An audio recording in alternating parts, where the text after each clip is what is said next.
French విప్లవంలో ముగింపు చూద్దామండి. ఈ చిత్రం చూద్దాం.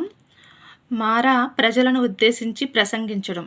ఈ చిత్రంలో మారా ప్రజలను ఉద్దేశించి ప్రసంగిస్తున్నారన్నమాట. ఇది లూయిస్ లియోపోల్డ్ బాయిలీ గీసిన చిత్రం.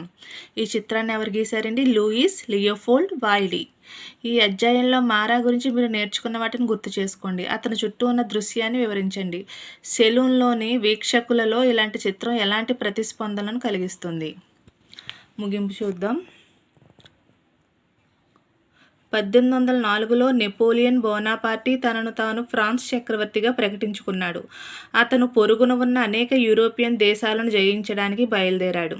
అనేక రాజవంశాలను తొలగించి స్వాధీనపరుచుకున్న రాజ్యాలను తన కుటుంబ సభ్యుల ఆధీనంలో ఉంచాడు.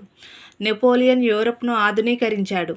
ప్రైవేటాస్తి రక్షణ, దశాంశ పద్ధతితో కూడిన తూనికలు, కొలతల యొక్క ఏకరీతి విధానం వంటి అనేక చట్టాలను ప్రవేశపెట్టాడు.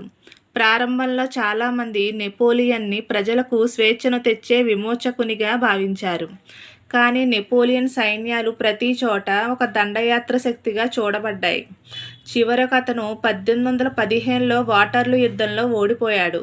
నెపోలియన్ ప్రవేశపెట్టిన విప్లవాత్మక భావాలు అయిన స్వేచ్ఛ, ఆధునిక చట్టాలు నెపోలియన్ తర్వాత చాలా కాలం పాటు యూరప్లోని ఇతర ప్రాంతాల ప్రజలపై ప్రభావం చూపాయి. స్వేచ్ఛ, ప్రజాస్వామ్య హక్కులు ఫ్రెంచ్ విప్లవం ద్వారా సంక్రమించాయి.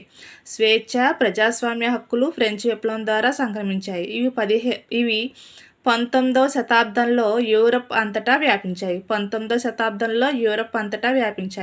భూస్వామ్య వ్యవస్థలు రద్దు చేయబడ్డాయి. వలస రాజ్యాల ప్రజలు తమ ఉద్యమాల ద్వారా బానిసత్వం నుండి స్వేచ్ఛానుభావాలను పునర్నిర్మించి ఒక సార్వభౌమ దేశాన్ని సృష్టించారు. టిప్పు సుల్తాన్, రాజా రామ్మోహన్ రాయ్లను ఫ్రెంచ్ విప్లవ భావాలకు ప్రతిస్పందించిన వ్యక్తులుగా చెప్పవచ్చు. ఈ బాక్స్ చూద్దాం. ఫ్రెంచ్ విప్లవ కాలంలో ఐరోపాలో వ్యాపించిన కొత్త ఆలోచనల నుండి ప్రేరణ పొందిన వారిలో రాజా రామ్మోహన్ రాయ్ ఒకరు. ఫ్రెంచ్ విప్లవం అనంతరం జరిగిన జూలై విప్లవం అతని ఆలోచనలను ఉత్తేజపరిచింది. 1830 ఫ్రాన్స్లో జూలై విప్లవం గురించి విన్నప్పుడు అతను ఏమీ మాట్లాడలేకపోయాడు. ఇంగ్లాండ్కి వెళ్తున్నప్పుడు ప్రమాదానికి గురైనప్పటికీ కేప్ టౌన్ వద్ద త్రివర్ణ పతాకాన్ని ఎగురవేసి యుద్ధ నౌకలను సందర్శించాలని పట్టుబట్టాడు. సుశోభన్ సర్కార్ 1946 బెంగాల్ పునర్జీవనంపై నమోదు. ఫ్రెంచ్ విప్లవం ముగింపు పేరా నుండి వచ్చిన బిట్లు. 1. 1804వ సంవత్సరంలో ఎవరు తనను తాను ఫ్రాన్స్ చక్రవర్తిగా ప్రకటించుకున్నాడు? Napoleon Bonaparte. 2. నెపోలియన్ వేటిని జయించడానికి బయలుదేరాడు? పొరుగున ఉన్న అనేక యూరోపియన్ దేశాలను జయించడానికి బయలుదేరాడు. 3. నెపోలియన్ అనేక రాజవంశాలను తొలగించి స్వాధీనపరుచుకున్న రాజ్యాలను ఎవరి ఆధీనంలో ఉంచాడు? తన కుటుంబ సభ్యుల ఆధీనంలో ఉంచాడు. 4. నెపోలియన్ యూరప్ను ఏ విధంగా ఆధునీకరించాడు? ఎలాంటి చట్టాలను ప్రవేశపెట్టాడు? ప్రైవేట్ ఆస్తి రక్షణ, దశాంశ పద్ధతితో కూడిన తూనికలు, కొలతల యొక్క ఏకరీతి విధానం వంటి అనేక చట్టాలను ప్రవేశపెట్టాడు. 5. ప్రారంభంలో ప్రజలకు స్వేచ్ఛను తెచ్చే విమోచకునిగా ఎవరిని భావించారు? నెపోలియన్ని. నెపోలియన్ సైన్యాలు ప్రతి చోట ఏ విధంగా చూడబడ్డాయి? దండయాత్ర శక్తిగా చూడబడ్డాయి. 7. నెపోలియన్ 1815లో ఏ యుద్ధంలో ఓడిపోయాడు? వాటర్లూ యుద్ధంలో నెపోలియన్ 1815లో ఓడిపోయాడు.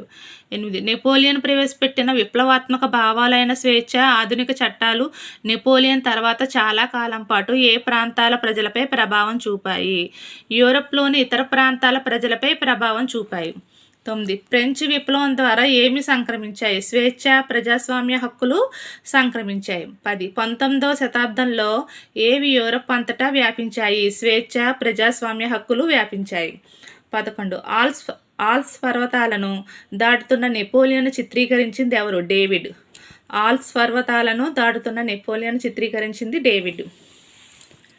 12. ఫ్రెంచ్ విప్లవ భావాలకు ప్రతిస్పందించిన వ్యక్తులుగా ఎవరిని చెప్పవచ్చు? టిప్పు సుల్తాన్, రాజా రామ్మోహన్ రాయ్. 13. ఫ్రెంచ్ విప్లవం అనంతరం జరిగిన జూలై విప్లవం ఎవరి ఆలోచనలను ఉత్తేజపరిచింది? రాజా రామ్మోహన్ రాయ్ ఆలోచనలను ఉత్తేజపరిచింది.